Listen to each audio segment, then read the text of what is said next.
Before discovering or reading remote devices, connect this PC as a BACnet client.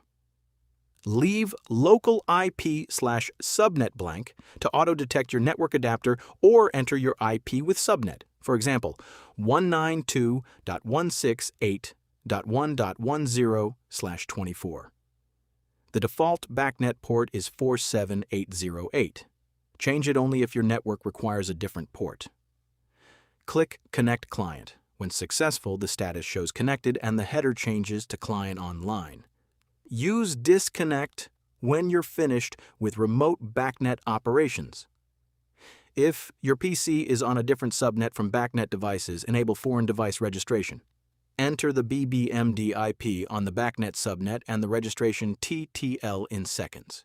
Enable auto refresh to keep registration alive, or use refresh registration now manually. After connecting as a foreign device, you can discover devices on the remote subnet from the Discovery tab.